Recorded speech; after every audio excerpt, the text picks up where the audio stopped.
Hi every one. நாம் அந்த வீடியோவில் ஹென்ரி டேவிட் தோரோ எழுதின வால்டன் அப்படிங்கிற எஸ்ஸையோட த பாண்ட்ஸ் அப்படிங்கிற சாப்டரோட சம்மரியை நம்ம பார்க்கலாம். ஹென்ரி டேவிட் தோரோ ஒரு அமெரிக்கன் ரைட்டர். இவர் வாழ்ந்த காலகட்டம் 1817 டு 1862. இனி இவரோட பயோகிராஃபியை நம்ம பார்க்கலாம். இவர் ஒரு American naturalist, essayist, poet and philosopher. இவர் ஜூலை 12, 1817 அன்னைக்கு யூஎஸில் மேசச்சூசெட்ஸில் கங்கார்ட் அப்படிங்கிற பிளேஸில் பிறந்திருக்கிறாரு. இவரோட ஃபாதர் ஒரு பென்சில் மேக்கர். தோரோ ஹார்வர்ட் காலேஜில் ரெட்டாரிக் அண்ட் ஃபிலாசபி படிச்சிருக்கிறாரு. ரால்ஃப் வால்டோ எமர்சன் இவரோட ஃப்ரெண்டு மட்டும் இல்லை, மென்டாரும் கூட.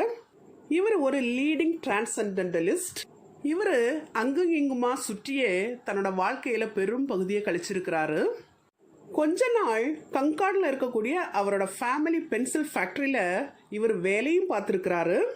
2 இயர்ஸ் வால்டன் பாண்ட் பக்கத்தில் இருக்கக்கூடிய ஃபாரஸ்டில் தன்னோட வாழ்நாளை தனிமையில் கழிச்சிருக்கிறாரு. சிவில் டிஸ்ஒபீடியன்ஸ் அப்படிங்கிறது இவர் எழுதின ஒரு இம்பார்ட்டன்ட் எஸ்ஸே. இவர் வால்டன் அப்படிங்கிற டைட்டிலில் ஒரு புக்கும் எழுதியிருக்கிறாரு. இது 2 இயர்ஸ் இவர் நேச்சுரல் சரௌண்டிங்ஸில் வாழ்ந்த சிம்பிள் லிவிங்கோட ரிஃப்ளெக்ஷன் தான். இவரோட லேட்டர் பீரியடில் இவர் டியூபர்குலோசிஸில் சஃபர் ஆகுறாரு. மே 6, 1862 மேசச்சூசெட்ஸில் கங்கார்டில் இறந்து போயிடுறாரு. இறக்கும்போது இவரோட வயசு 44. இனி இவர் எழுதின வால்டன் அப்படிங்கிற எஸ்ஸையை பற்றி நம்ம பார்க்கலாம். இந்த எஸ்ஸையை இவர் 1847 டு 1854 இவர் கங்கார்டில் இருந்தப்போ எழுதியிருக்கிறாரு. அப்புறமா இதை 1854 பப்ளிஷ் பண்ணியிருக்கிறாரு. இந்த எஸ்ஸையோட original title Walden or life in the woods. இது அமெரிக்கன் டிரான்சென்டென்டலிசம் பீரியட்ல எழுதப்பட்ட ஒரு எஸ்ஸே. இந்த எஸ்ஸேயானது ஒரு memoir, autobiography, moral philosophy, natural history and social criticism. இதோட செட்டிங் என்ன அப்படின்னு பார்த்தா, கங்கார்ட் பக்கத்தில் இருக்கக்கூடிய வால்டன் பாண்டை சுற்றி இருக்கக்கூடிய உட்ஸ் தான், அதாவது ஃபாரஸ்ட் தான். இந்த எஸ்ஸேயை ஃபர்ஸ்ட் பர்சன் நெரேஷனில் எழுதியிருக்கிறாரு. தோரோ தான் இந்த எஸ்ஸையோட நரேட்டர். சுருக்கமாக சொல்லப்போனால் இது தோரோவோட ஒரு மெமோயர். இதில் அவர் வால்டன் பாண்ட் பக்கத்தில் ஒரு கேபினில் தனிமையில் அவர் 2 இயர்ஸ் ஸ்பெண்ட் பண்ண தன்னோட எக்ஸ்பீரியன்ஸை பற்றி பேசியிருக்கிறாரு. நாம் அந்த பிக்சரில் பார்க்குறோம் இல்லையா, இதுதான் வால்டன் பாண்ட் பக்கத்தில் இருக்கக்கூடிய தோரோவோட கேபின். இந்த கேபினில் தான் அவர் தனிமையில் 2 இயர்ஸை ஸ்பெண்ட் பண்ணியிருக்கிறாரு. அடுத்ததா இந்த பிக்சரில் பார்க்குறது தான் தோரோவோட கேபினோட இன்சைட், அதாவது உள்புற தோற்றம். தோரோவோட வால்டன் எஸ்ஸையோட மெயின் தீம்ஸ் என்னெல்லாம் அப்படின்னா, self reliance, simplicity and the beauty of nature. இந்த எஸ்ஸேல அவர் அன்னெசரி மெட்டீரியலிசத்தை கைவிட்டு எப்படியெல்லாம் ஒரு குறிக்கோளோட கூடிய அமைதியான அர்த்தமுள்ள வாழ்க்கையை வாழ்கிறது அப்படிங்கிறத பற்றி சொல்லியிருக்கிறாரு. இதில் அவர் தன்னோட லைஃப் எக்ஸ்பீரியன்ஸை ஷேர் பண்ணியிருக்கிறாரு. வால்டன் பாண்ட் பக்கத்தில் தனிமையில் ஒரு 2 இயர்ஸை ஸ்பெண்ட் பண்ணார் அப்படின்னு நம்ம பார்த்தோம் இல்லையா. அந்த எக்ஸ்பீரியன்ஸ் எல்லாத்தையுமே கம்ப்ரஸ் பண்ணி 1 இயருக்குள்ளே எக்ஸ்பீரியன்ஸ் பண்ணுறது மாதிரி, அதாவது ஸ்ப்ரிங் டு ஸ்ப்ரிங் நடக்கிறது மாதிரி அவரோட எக்ஸ்பீரியன்ஸை இந்த எஸ்ஸேல ப்ரெசென்ட் பண்ணியிருக்கிறாரு. இந்த எஸ்ஸேல டோட்டலாக 18 சாப்டர்ஸ் இருக்குது. இதோட ஃபர்ஸ்ட் சாப்டரோட title economy and the last சாப்டரோட டைட்டில் கன்க்ளூஷன். த பாண்ட்ஸ் அப்படிங்கிறது இந்த எஸ்ஸையோட 9th சாப்டர். நாம் இந்த பிக்சரில் பார்க்குறோம் இல்லையா, இதுதான் வால்டன் பாண்டோட தோற்றம். இதை சுற்றிலும் இருக்கக்கூடிய அந்த ஃபாரஸ்ட்டுக்குள்ளே தான் தோரோ தன்னோட லைஃப்பை 2 இயர்ஸ் ஸ்பெண்ட் பண்ணியிருக்கிறாரு. அதாவது வால்டன் பாண்டை சுற்றி இருக்கக்கூடிய காட்டுப்பகுதியில் தோரோவோட ஃப்ரெண்டான எமர்சனுக்கு சொந்தமான நிலம் கொஞ்சம் இருந்ததாகவும், அந்த நிலத்தில் தான் தோரோ தன்னோட கேபினை பில்ட் பண்ணி அதில் தனிமையில் 2 இயர்ஸ் ஸ்பெண்ட் பண்ணதாகவும் சொல்லப்பட்டிருக்குது. இதுதான் அந்த கேபின். இனி தோரோ எழுதின த பாண்ட்ஸ் அப்படிங்கிற எஸ்ஸையோட சம்மரியை நம்ம பார்க்கலாம். த பாண்ட்ஸ் அப்படிங்கிறது தோரோ எழுதின வால்டன் அப்படிங்கிற எஸ்ஸையோட 9th சாப்டர். இதோட நரேட்டர் தோரோ தான். இதில் அவர் வால்டன் பாண்ட் பற்றியும் அதை சுற்றி இருக்கக்கூடிய ஃபாரஸ்ட் பற்றியும் இன்னும் சில பாண்ட்ஸ் பற்றியும் விளக்கமாக சொல்லியிருக்கிறாரு. வால்டன் பாண்டை சுற்றி இருக்கக்கூடிய ஃபாரஸ்டோட லேண்ட்ஸ்கேப் பார்க்குறதுக்கு ரொம்ப ஹம்பிளாக இருக்குமா.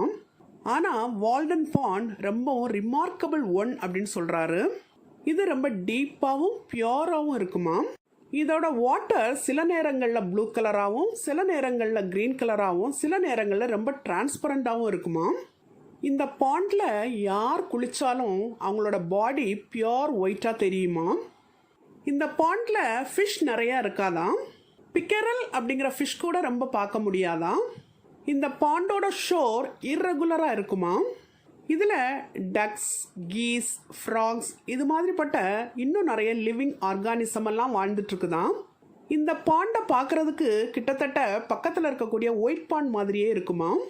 தோரோ இந்த பாண்டோட வாட்டரை குடிக்கிறாரு. குடிக்கும்போது அவருக்கு பழைய நினைவுகள்லாம் வருது. இதுக்கு முன்னாடி அடிக்கடி அவர் இங்கே வருவாராம். இந்த ஷோரில் வந்து ஃபயர் லைட் பண்ணுறதுக்காக வருவாராம். அந்த ஞாபகம்லாம் இப்போ அவருக்கு வருது. இந்த பாண்டில் மிட் நைட்டில் கூட போட்டில் ஃப்ளூட் ப்ளே பண்ணிக்கிட்டே ஃபிஷ்ஷிங் போவாராம். அப்போ தூக்க கலக்கத்தில் பாதி தூங்கிக்கிட்டோம் பாதி விழிச்சுக்கிட்டோம் ட்ரீம் பண்ணிக்கிட்டோம் போட்டில் ஃபிஷ்ஷிங் போய்கிட்டே இருப்பாராம். திடீர்னு தன்னோட ஹூக்கில் ஏதாவது ஃபிஷ் மாட்டி லைனை இழுக்கும்போது டக்குன்னு விழிச்சுக்குவாராம். சில நேரங்களில் ஒரு கம்பேனியனோட கூட ஃபிஷ்ஷிங் போவாராம். அப்போ போட்டில் 2 பேருமே பேசிக்க மாட்டாங்களாம். அவங்களுக்கு இடையில ஒரு அன்புரோக்கன் ஹார்மோனியை பார்க்கலாம் அப்படின்னு சொல்கிறாரு.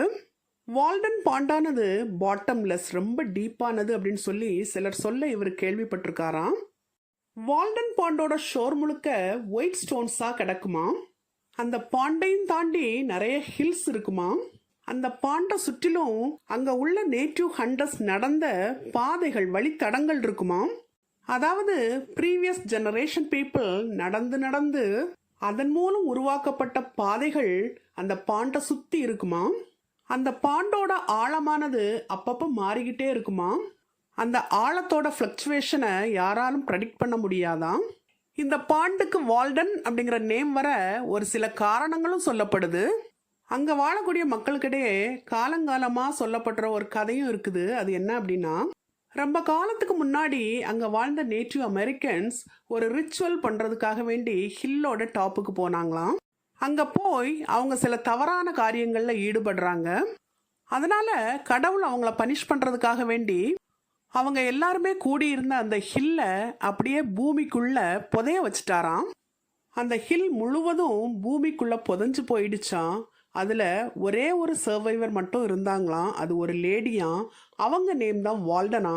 அந்த நேமை தான் இப்போ அந்த பாண்டுக்கு வச்சிருக்கு அப்படிங்கிறது அங்கே உள்ள மக்களோட நம்பிக்கை. ஆனால் தோரோவோட ஏன்ஷியன்ட் செட்டிலர் ஃப்ரெண்ட் என்ன சொல்கிறார் அப்படின்னா, இது அப்படி உருவான குளம் கிடையாது, மக்களால் தோண்டி உருவாக்கப்பட்ட குளம்தான் இந்த வால்டன் பாண்ட் அப்படிங்கிறதுன்னு சொல்கிறாரு. வால்டன் பாண்டோட ஷோரை சுற்றி போடப்பட்டிருக்கக்கூடிய ஒயிட் ஸ்டோன்ஸும் பக்கத்தில் இருக்கக்கூடிய ஹில்ஸில் இருக்கக்கூடிய ஒயிட் ஸ்டோன்ஸும் பார்க்குறதுக்கு ஒரே கைண்ட் ஆஃப் ஸ்டோன்ஸாக தான் தெரியுதான். இந்த பாண்டில் டக், ஃப்ராக், மஸ்ராட், மிங்க், டர்ட்டில்ஸ் இதெல்லாம் நிறையா பார்க்கலான்னு சொல்கிறாரு. இந்த பாண்டை தோரோ எர்த்ஸ் ஐ அப்படின்னு சொல்கிறாரு. அதாவது பூமியோட கண் அப்படின்னு சொல்கிறாரு. இது மூலம்தான் நேச்சரோட டெப்த்தை இதோட பிஹோல்டர் மெஷர் பண்ணுறாரு அப்படின்னு சொல்கிறாரு தோரோ. வால்டன் பாண்டோட வாட்டர் கேஞ்சஸ் ரிவரோட வாட்டர் அளவுக்கு சேக்ரெட் ஆனதுன்னும் அதோட புனிதத்துவம் அங்கே உள்ள மக்களுக்கு புரியலைன்னு சொல்கிறாரு. அதனால தான் அவங்க அந்த பாண்டோட வாட்டரை பம்ப் பண்ணி டவுனுக்கு கொண்டு போய் அங்கே பாத்திரங்கழுவை யூஸ் பண்ணுறாங்கன்னு சொல்கிறாரு. வால்டன் பாண்டை சுற்றிலும் இன்னும் சில பாண்ட்ஸ் இருக்குதான். அதில் ஒன்று ஃப்ளின்ஸ், இதோட இன்னொரு நேம் சாண்டி பாண்ட். இது ரொம்ப பெருசாகவும் ரொம்ப ஷாலோவாகவும் இருக்குமா. இதோட வாட்டர் லெஸ் பியூராக இருக்குமா. இதில் நிறைய ஃபிஷ் இருக்குமா. அடுத்ததா இன்னொரு பாண்டோட நேம் கூஸ் பாண்ட். இது ரொம்ப சின்ன பாண்டா.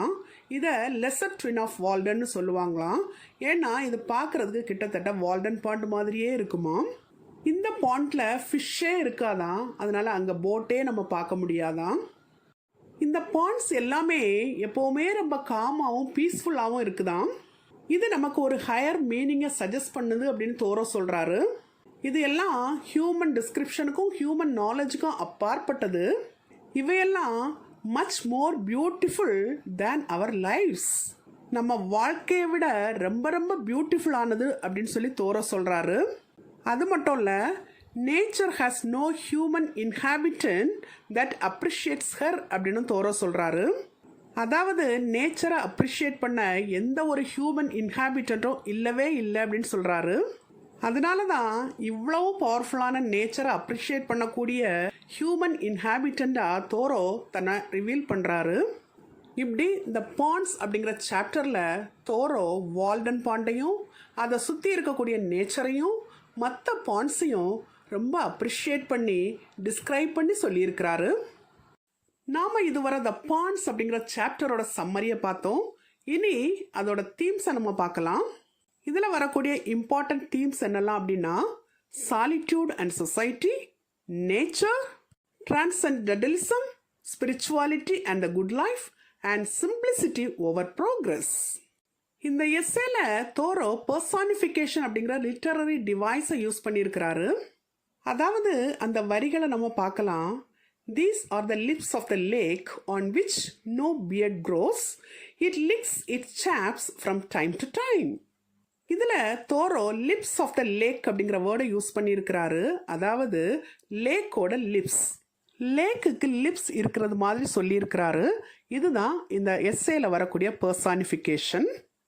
நாம் இதுவரை இந்த வீடியோவில் ஹென்ரி டேவிட் தோரோ எழுதின வால்டன் அப்படிங்கிற எஸ்ஸையோட த பாண்ட்ஸ் அப்படிங்கிற 9th சாப்டரோட சம்மரி அண்ட் அனாலிசிஸை பார்த்தோம். Thank you for listening. For more videos on English language and literature, subscribe and watch our YouTube channel English Language Waves.